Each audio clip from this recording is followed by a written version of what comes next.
Dear student, Champaran protein classes के online classes में आपका स्वागत है।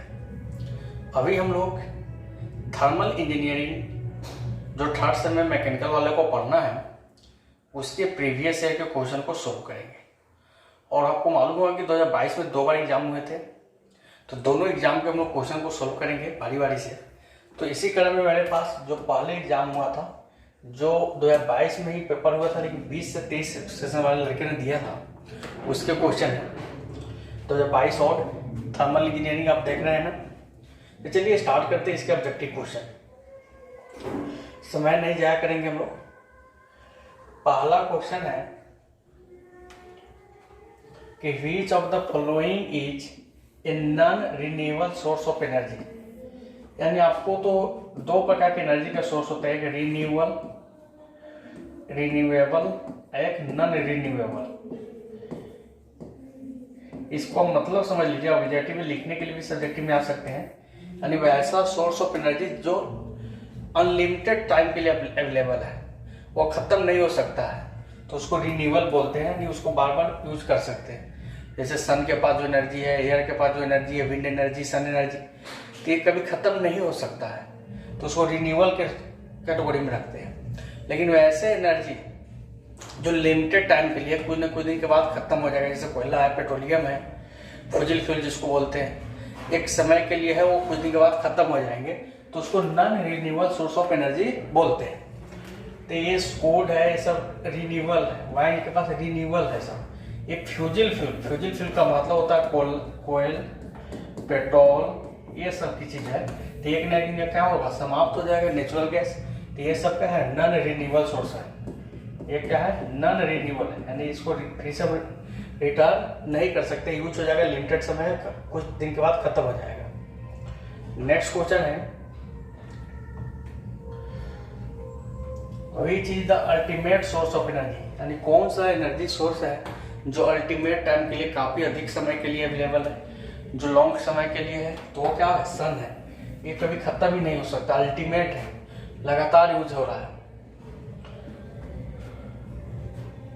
नेक्स्ट है, an ideal source of energy should है। यानी किसको आइडियल सोर्स ऑफ एनर्जी बोलेंगे, जिसको ट्रांसपोर्ट करना आसान हो, जो सस्ता हो, जिसका कैलोरीफिक वैल्यू अधिक हो, जो जल का जहरीली गैस रिलीज नहीं करे।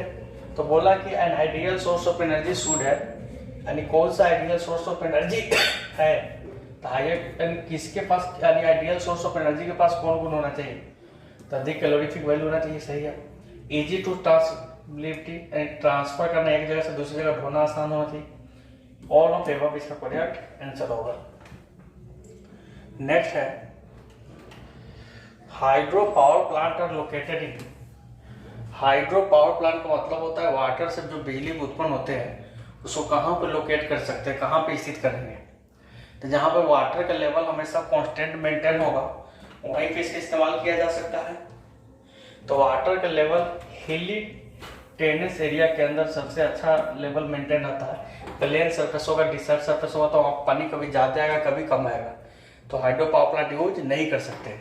ये मेरा करेक्ट आंसर होगा। नेक्स्ट क्वेश्चन है,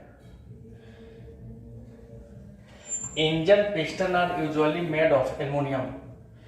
आप जानते हैं कि पिस्टन जनरली एल्युमिनियम का बना होता है, क्यों, क्योंकि लाइट इन वेट के कारण। तो इज लाइटर, हल्का होने के कारण किसका बना होता है, एल्युमिनियम का बना होता है।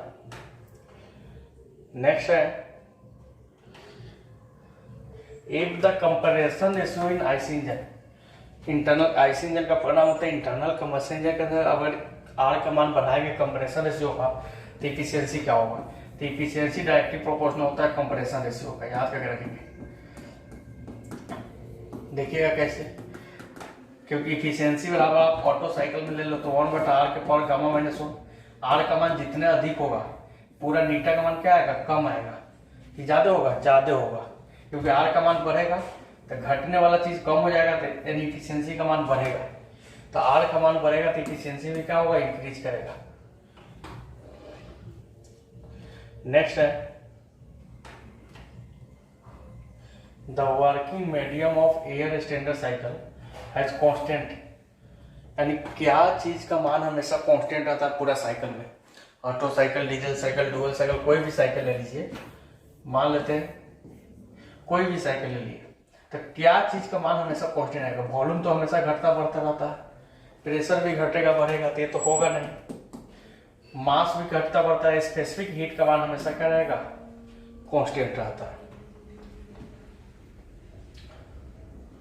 नेक्स्ट क्वेश्चन है, air standard cycle use dash dash a working medium. Air standard cycle के अंदर वर्किंग मीडियम के रूप में क्या चीज का इस्तेमाल किया जाता है, तो परफेक्ट गैस, क्योंकि पूरे के पूरे साइकिल में जो गैस होते हैं वो परफेक्ट गैस यूज किया जाता है। क्या यूज किया जाता है वो, perfect gas.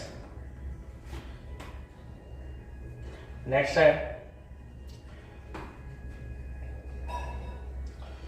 In an air injection system, air injection system के अंदर that is force into the cylinder. Injection system में फ्यूल को ही इंजेक्ट किया जाता है, तो बोला कि फ्यूल को हम लोग क्या करेंगे, इंजेक्ट करते हैं कहाँ पे, सिलेंडर में, by means of compressed air. Air injection system के अंदर एयर के माध्यम से फ्यूल को क्या करते हैं, सिलेंडर के अंदर डालते हैं ताकि बर्निंग हो सके।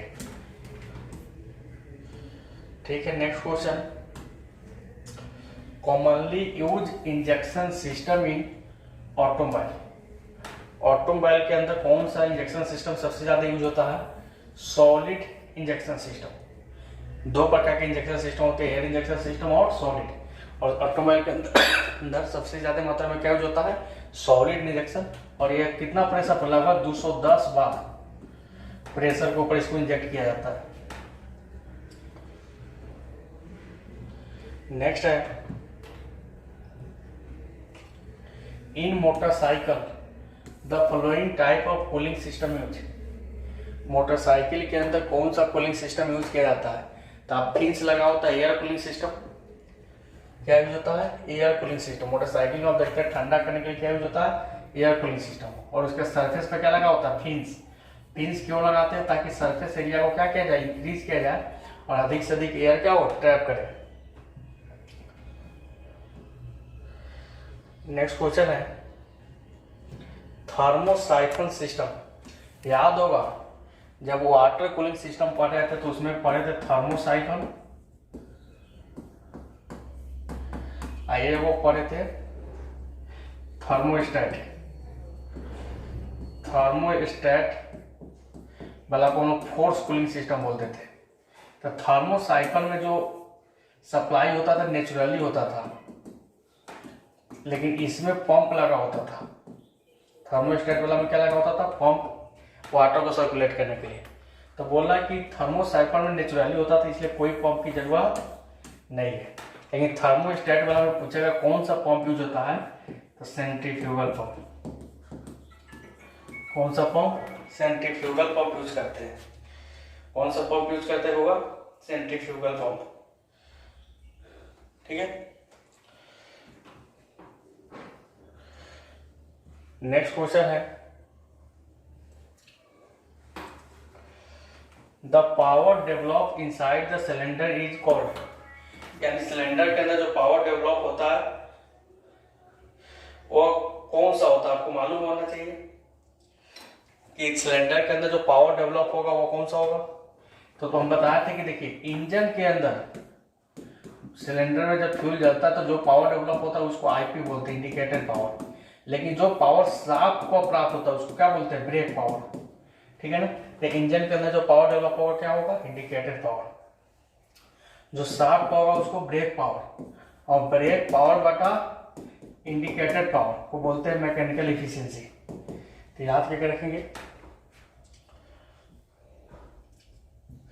फिर देखिए वही क्वेश्चन आ गया कि the ratio brake power to indicated power BP बटा आईपी को क्या बोलते हैं, मैकेनिकल एफिशिएंसी।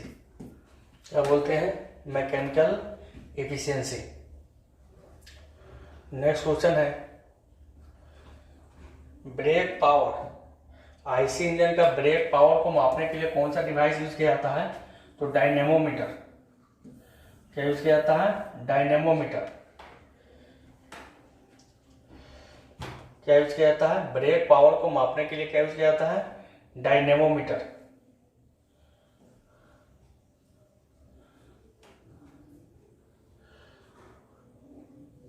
फिर है कि which parameter is constant during the Morse test. मोड टेस्ट में कौन से पैरामीटर कांस्टेंट रखा जाता है? तो देखिए मोड्स टेस्ट के अंदर हम लोग आईपी निकालते थे, इंडिकेटेड पावर निकालने का तरीका था। पूछा जा सकता है कि मोड्स टेस्ट में क्या करते हैं? आईपी निकालते हैं। इसमें इस इंजन के हर एक सिलेंडर को कांस्टेंट रेट से चलाते हैं। इंजन हम का स्पीड हमेशा क्या रखते हैं? कांस्टेंट रखते थे। मोड्स टेस्ट में याद होगा 4-5 सिलेंडर का मल्टी सिलेंडर इंजन के लिए इंडिकेटेड पावर निकालने के लिए इस्तेमाल किया जाता है।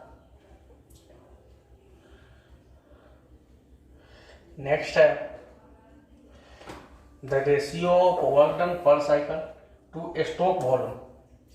Work done per cycle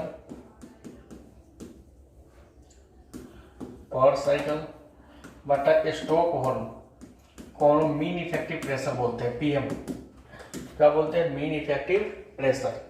work done per cycle to the stroke volume को क्या बोलते हैं? Mean effective pressure. नेक्स्ट है 18 number question. In aeroplane flowing type of compressor use. Aeroplane में कौन प्रकार के कंप्रेसर यूज होते हैं? तो एक्सियल फ्लो। याद क्या करेंगे? एरोप्लेन्स के अंदर कौन सा कंप्रेसर यूज होता है? Axial flow compressor. कौन सा? Axial flow compressor. Axial flow rotary compressor भी आ जाए तो कोई दिक्कत नहीं है। यही चीज होता है एक्सियल फ्लो रोटरी कंप्रेसर।